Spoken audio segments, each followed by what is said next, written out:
વિદ્યાર્થી મિત્રો, એકલવ્ય કોમર્સમાં તમારું હાર્દિક સ્વાગત કરું છું. તમે એમ કહો કે સાહેબ સ્વાગત જ કરવાના, ક્યાં જવાનું? સ્વાગત સિવાય બીજો કે વિકલ્પ છે? પછી તમને એમ લાગતું સાહેબ હાથમાં લાકડી લઈને આવી ગયા છે.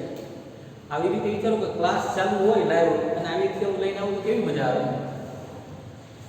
ઓકે, ખરેખર આ લોકડાઉન દરમિયાન લેક્ચર તો બહુ લીધા અને ચાલુ જ રહેવાના છે, પરંતુ તમારી બધાની ગેરહાજરીનો અનુભવ થાય છે. હવે એક શિક્ષક તરીકે વિદ્યાર્થીનો અનુભવ થાય છે કે વિદ્યાર્થી ક્લાસરૂમમાં હોય તેનું મહત્ત્વ શું હોય છે તે, અને તમારા મહત્ત્વને યાદ કરીને ફરીવાર મને એમ થયું એક દાખલો હજી વધારે કરાવી દઉં.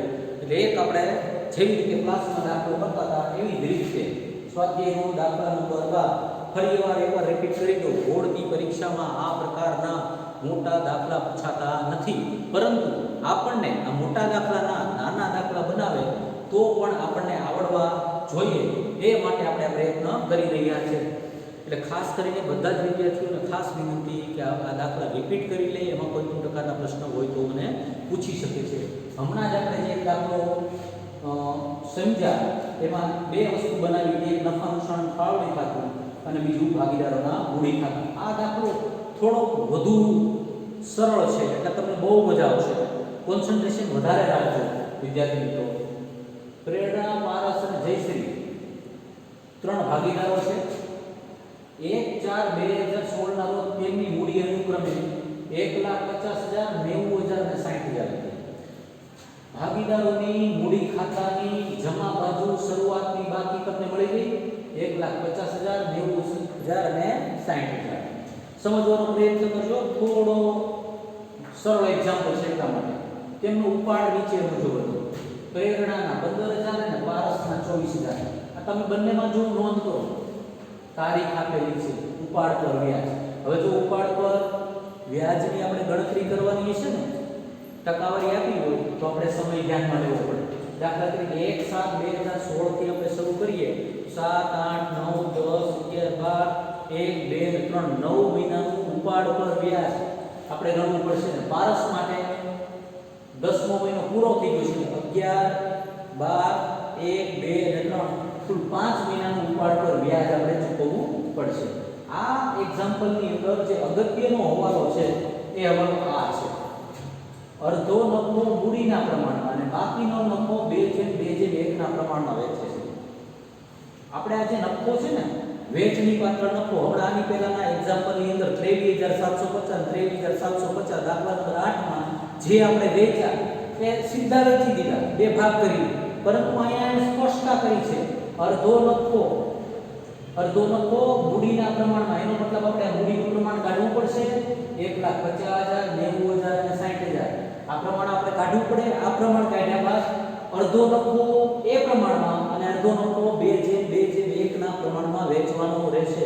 યાદ રાખજો. જયશ્રીએ 1/10/2016 ના રોજ પેઢીને ₹30,000 ની લોન આપી. 1/10/2016 ના રોજ પેઢીને લોન આપી છે. જયશ્રી નામની ભાગીદારે ₹30,000 ની લોન ભાગીદારી પેઢીને આપી છે. ભાગીદારી કરાર અનુસાર મૂડી પર 5% ઉપાડ પર 12% વ્યાજ ગણવાનું છે. મૂડી પર 5%, 1,50,000 ના 5%, 90,000 ના 5% અને 60,000 ના 5%. તે 7,500, 4,500 અને 3,000 રૂપિયા મૂડી પર વ્યાજ થશે. નફા નુકસાન ફાળવણી ખાતે ઉધાર કે ભાગીદારોના મૂડી ખાતે. અને ઉપાડ પર 12% વ્યાજ ગણવાનું છે. આ ઉપાડ 15,000 ના 12%, પરંતુ 9 માસનું, 24,000 ના 12%, પરંતુ 5 માસનું વ્યાજ આપણે ગણવાનું રહેશે. સાથે આમનો ને આપણે ધ્યાનમાં લેશું.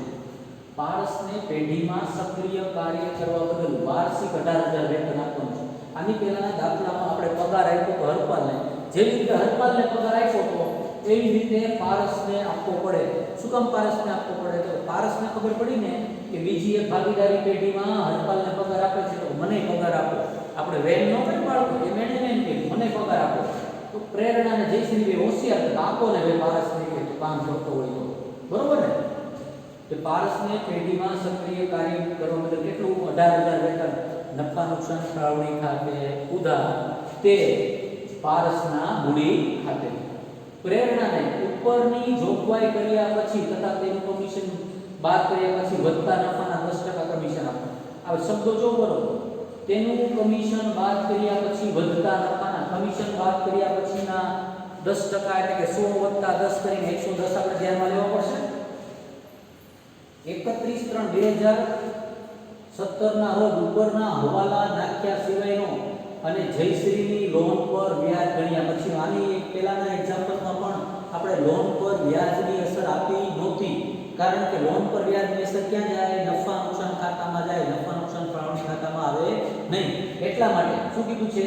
જયશ્રીની લોન પર વ્યાજ ગણ્યા પછીનો પેઢીનો નફો 1,29,450 હતો. એનો મતલબ એમ થયો નફા નુકસાન ફાળવણી ખાતાની જમા બાજુ આપણે દાખલાની શરૂઆત કરશું 1,29,450, જમા બાજુ 1,29,450 લખશું અને ત્યારબાદ બાકીની શરૂઆત થશે. જમા બાજુ આ લખશું.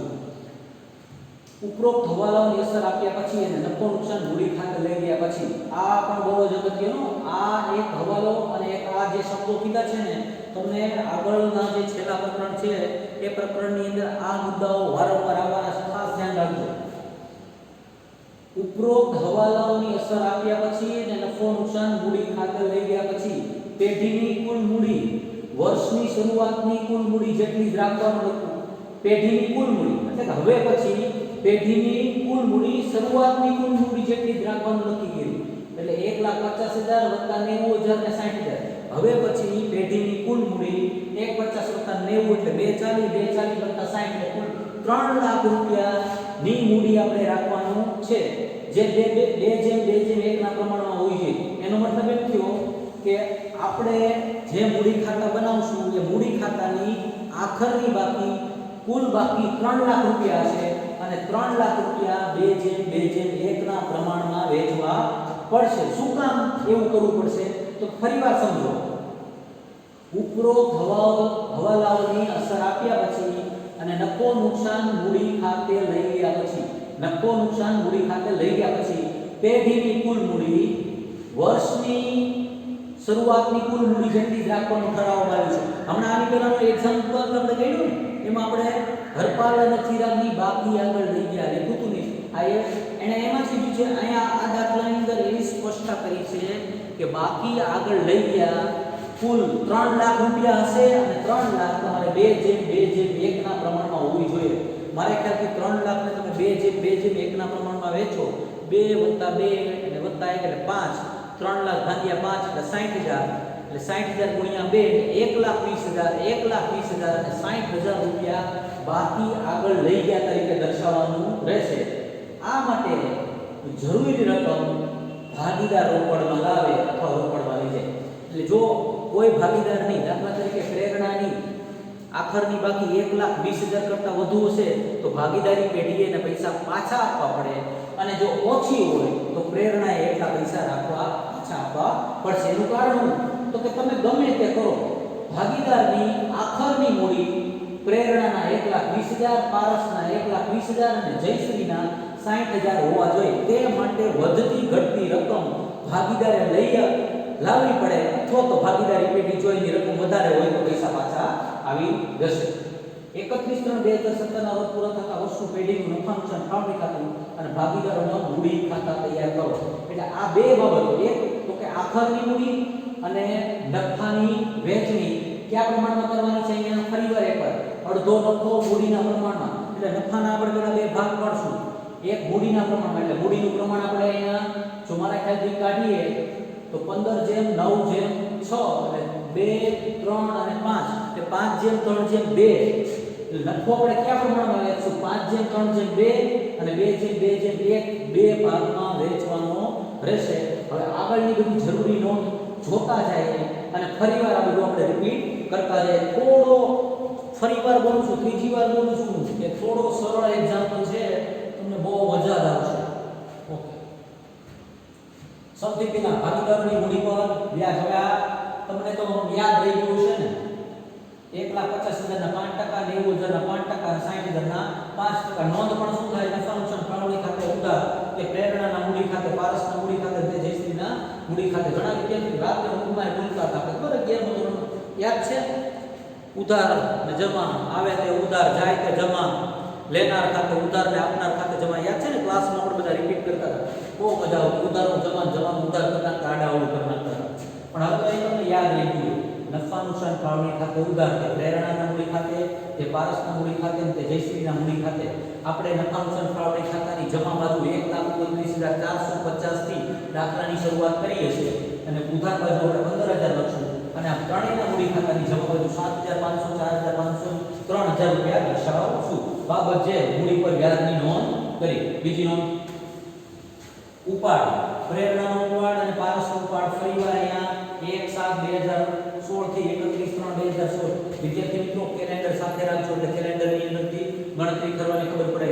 7મા મહિનાથી શરૂ કરી અને ત્રીજા મહિના 7, 8, 9, 10, 11, 12, 1, 2 અને 3 કુલ 9 માસ. પારસનો ઉપાડ 10મો મહિનો પૂરો થઈ ગયો 11, 12, 1, 2 અને 3 કુલ 5 માસનું. એટલે પ્રેરણાને 9 માસનું અને પારસને 5 માસનું ઉપાડ આપવું પડશે. ઉપાડ પર વ્યાજ આપતા પહેલા આપણે શું કરવું પડે તો કે મૂડી ખાતાની ઉધાર બાજુ ઉપાડની બાકી દર્શાવવી પડે. એટલે કે કેટલી ઉપાડની બાકી તો 15,000 અને 24,000 રૂપિયા મૂડી ખાતાની ઉધાર બાજુ ઉપાડ તરીકે દર્શાવશું અને ત્યારબાદ આ જે વ્યાજ છે એ વ્યાજની નોંધ આપશું. હવે મેં જે નોંધ અહીં દર્શાવી છે એ નોંધ સંયુક્ત દર્શાવી છે. એટલે કે ડાયરેક્ટ સીધી પ્રેરણાના મૂડી ખાતે ઉધાર, પારસના મૂડી ખાતે ઉધાર, તે નફા નુકસાન ફાળવણી ખાતે. આ એક વખત રિપીટ થતી હોય એટલે તમારા માટે સરળ થઈ જશે. પહેલા આપણે મૂડી પર વ્યાજની નોંધ કરી, હવે નોંધ છે ઉપાડ પર વ્યાજની નોંધ કરી. નેક્સ્ટ, પ્રેરણાને કમિશન બાદ કર્યા પછી વધતા નફાના 10% કમિશન આપવાનું છે. કમિશન બાદ કર્યા પછીના વધતા નફા ઉપર, કમિશન બાદ કર્યા પછીના વધતા નફા ઉપર તો કે આપણું સૂત્ર શું લાગુ પડશે? કમિશન બાદ કર્યા પહેલાનો નફો ગુણ્યા કમિશનનો દર છેદમાં 100 વત્તા કમિશનનો દર. અહીંયા 100 વત્તા કમિશનનો દર શું કામ લીધો તો કે કમિશન બાદ કર્યા પછીના વધતા નફા પર એવું લખેલું છે એટલા માટે. તો આ જે ગણતરી આપી છે આ નફા નુકસાન ફાળવણી ખાતાની અંદરથી આપણને બધી વિગતો મળશે. દાખલા તરીકે જમા બાજુનો સરવાળો આપણને 1,32,000 મળશે અને ઉધાર બાજુનો સરવાળો આપણને 33,000 મળશે. આ 1,32,000 કઈ રીતે થયા તો કે 1,29,450 પ્લસ ઉપાડ પર વ્યાજ કેટલું હતું 2,550 જે જમા બાજુ આવ્યું હતું એટલે બંનેનો ટોટલ કેટલો થયો 1,32,000. એમાંથી ઉધાર બાજુ આપણે 15,000 અને 18,000, 15,000 છે ને આ મૂડી પર વ્યાજના અને 18,000 યાદ છે ને પારસે વેચ કરીને આપણે પગાર ચૂકવો તો વેતન એટલે 99,000 રૂપિયા, 99,000 ઉપર આપણે કમિશનની ગણતરી કરવી પડશે. નેક્સ્ટ, એટલે પ્રેરણા કે કમિશન બરાબર કમિશન બાદ કર્યા પહેલાનો નફો ગુણ્યા કમિશનનો દર છેદમાં, બરોબર છે? રેડી? આ 99,000 ગુણ્યા 10 ભાગ્યા 110. આ એક મારી ભૂલ થઈ છે અહીંયા એકડો કરી નાખો. રેડી? કમ્પ્લીટ. કેટલા આવશે 9,000 રૂપિયા. એટલે પ્રેરણાને કમિશન કુલ મળશે 9,000 રૂપિયા. નફા નુકસાન ફાળવણી ખાતે ઉધાર તે પ્રેરણાના મૂડી ખાતે. આગળ હવે જો નફા નુકસાન ફાળવણી ખાતું આપણે બનાવશું, નફા નુકસાન ફાળવણી ખાતું બનાવશું એટલે જે નફો આવશે નફાના બે ભાગ પાડવાના છે. કઈ રીતે તો કે એક મૂડીના પ્રમાણમાં અને બાકીનો ચોખ્ખો નફો વેચણી માત્ર નફાના પ્રમાણમાં. એટલે આપણી પાસે જે નફો આવે છે 99,000 માંથી 9,000 રૂપિયા બાદ કરીને 90,000 રૂપિયા આવે. 99 માંથી 9,000 બાદ કરીને કેટલા આવશે 90,000 રૂપિયા. અને એ વેચણી પાત્ર નફો આપણે એક મૂડીના પ્રમાણમાં અને બીજો વેચણી પાત્ર નફાના પ્રમાણમાં. એટલે દાખલા તરીકે મૂડીનું પ્રમાણ કેટલું હતું 15, 9, 6, 5/3/2 એટલે કે 90,000 એટલે 45,000 5/3/2 ના પ્રમાણમાં અને બાકીના 45 2/2/1 ના પ્રમાણમાં વેચવાના આવશે. આ ચોખ્ખો વેચણી પાત્ર નફો કઈ રીતે આવ્યો 99,000 - 9,000 કમિશન કર્યું એટલે 90,000 આવ્યા. ક્યાંથી મળશે આપણને તો કે નફા નુકસાન ફાળવણી ખાતું જોશું એટલે નફા નુકસાન ફાળવણી ખાતાની અંદર આ બધી જ વિગત આપેલી છે.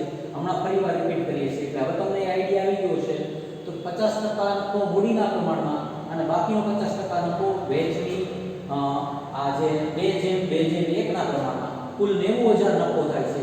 એટલે 45,000 અને 45,000 5/3/2 ના પ્રમાણમાં અને 45,000 2/2/1 ના પ્રમાણમાં આગળ આ જો હવે પ્રેરણા, પારસ અને જયશ્રી પેલા 50% રકમ મૂડીના પ્રમાણમાં આટલી મળશે અને એવી રીતે આ 50% કયા પ્રમાણમાં મળશે અને નફા નુકસાનના પ્રમાણમાં. આ મૂડીના પ્રમાણમાં, નફા નુકસાનના પ્રમાણમાં એને જે સૂચના આપી તે પ્રમાણે મળી. તો પ્રેરણાને કુલ કેટલા મળે? 40,500, પારસને મળશે 31,500 અને જયશ્રીને મળશે 18,000. તો એનો મતલબ એ થયો, ફરી એકવાર તમને સમજાવી દઉં.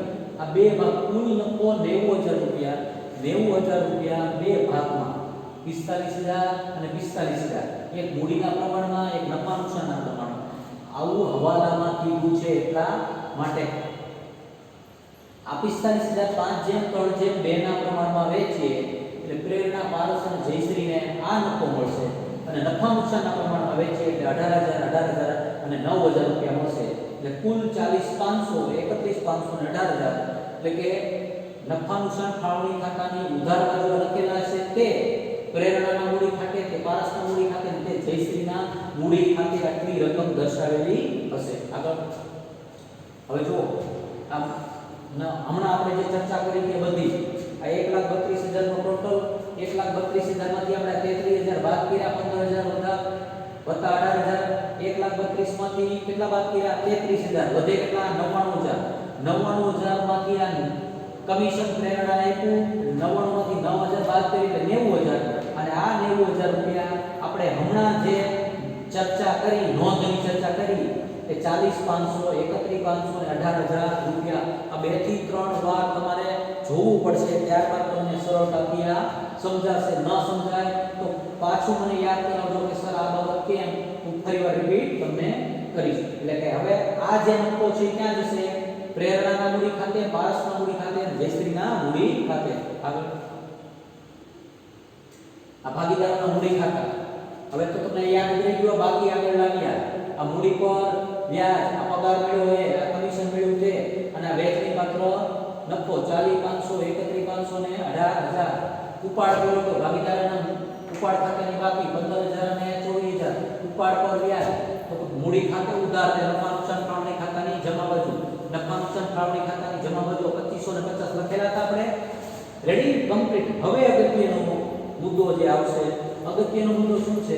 તો કે આ કુલ 3 લાખ રૂપિયા નું આપણે શું કરવાનું હતું? તો કે બાકી આગળ લઈ ગયા તરીકે દર્શાવવાના હતા.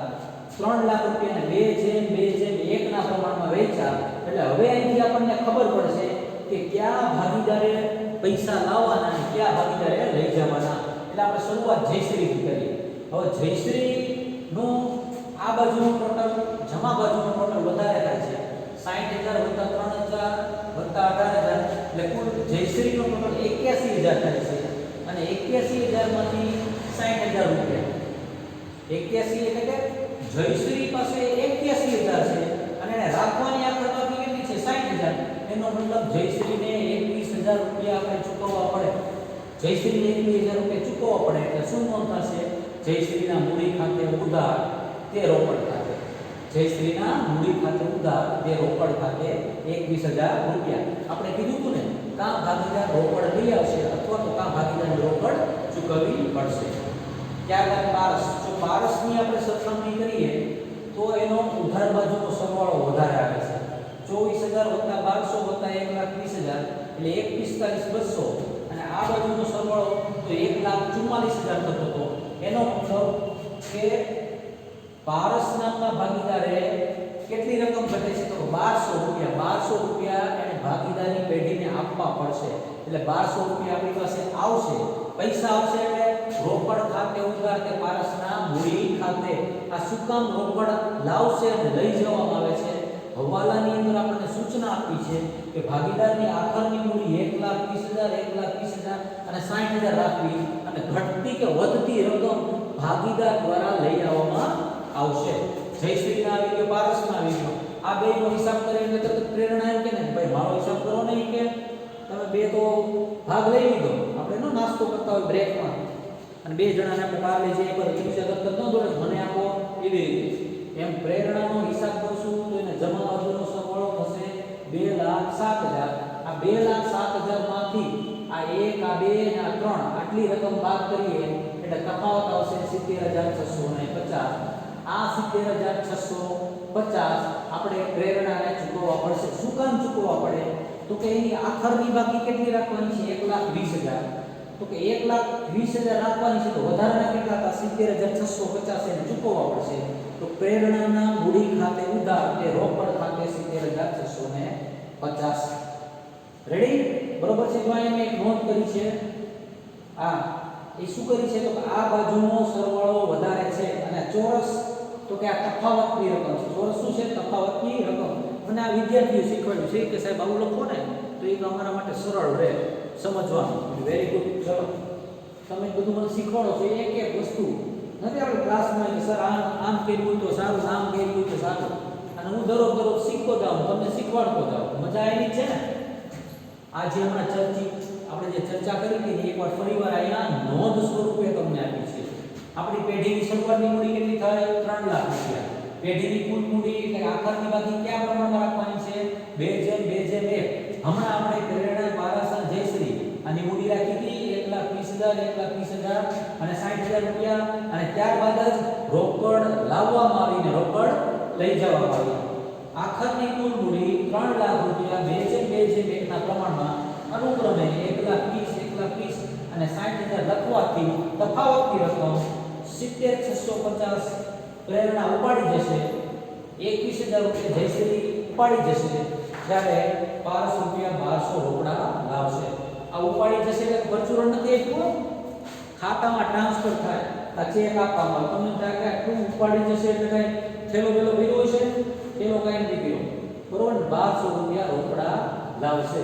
આ દાખલાની અંદરથી મુખ્ય બે હવાલા હતા. ક્યાં? તો એક તો વેચણી પાત્ર નફાને આપણે બે ભાગ કરી, એક મૂડીના પ્રમાણમાં, એક નફા નુકસાનના પ્રમાણમાં વેચો અને એક આખરની બાકી. આજે નોંધ હતી તે 18,000 રૂપિયા પારસને આપણે પગારની ચૂકવણી કરી હતી. પછી આ 9,000 રૂપિયા પ્રેરણાને જે કમિશન ચૂક્યું હતું તે, અને 90,000 રૂપિયા ભાગીદારો વચ્ચે નફાની ફાળવણી કરી હતી તે. અને આ રોકડ લાવવામાં આવીને રોકડ લઈ જવામાં આવી. પ્રેરણાના મૂડી ખાતે ઉધાર, જયશ્રીના મૂડી ખાતે ઉધાર તે રોકડ ખાતે. અને આ પ્રેરણા અને જયશ્રીને રોકડ ચૂકવી અને ત્યારબાદ પારસ પાસેથી આપણે 1200 રૂપિયા લીધા રોકડ ખાતે ઉધાર તે પારસના મૂડી ખાતે. વિદ્યાર્થી મિત્રો, થોડું અઘરું એક્ઝામ્પલ છે પણ મને વિશ્વાસ છે પૂરો કે તમારા માટે આ ડાબા હાથનો ખેલ છે. તમે કહો સાહેબ આવો તો કેટલાય દાખલા આવીને ગયા અમે ભૂકા કાઢ નાખ્યો. તમને તો ખબર છે અમે આખી રાત જાગીને દાખલા ગણીએ છીએ. કેટલાય વિદ્યાર્થીઓ સાહેબ લાવો દાખલા લાવો, તમે હોય એટલા દાખલાઓ મને હજી કે છે. એટલે આપણે બીજા થોડાક તૈયાર કર્યા છે હમણાં થોડાક કે ભાઈ સાહેબ હમણાં લોકડાઉનમાં સમય નથી જતો. તો સાવલિયા જેની મને સાહેબ સમય નથી જતો, મને દાખલા આપો. એટલે દુધા મને કે સાહેબ દાખલા આપો. આ બધાય હોશિયાર. પછી આપજા દર્શન, સત્ય મામજા, અરે વાહ, એ બધા માયનામાં ન આવે કે સાહેબ સમય નથી જતો. કાંઈ વાંધો નહીં, બીજું જો બીજા દાખલા આપણે તૈયાર જ છે. અને આ જ રીતે મહેનત કરતા રહેજો. Thank you very much.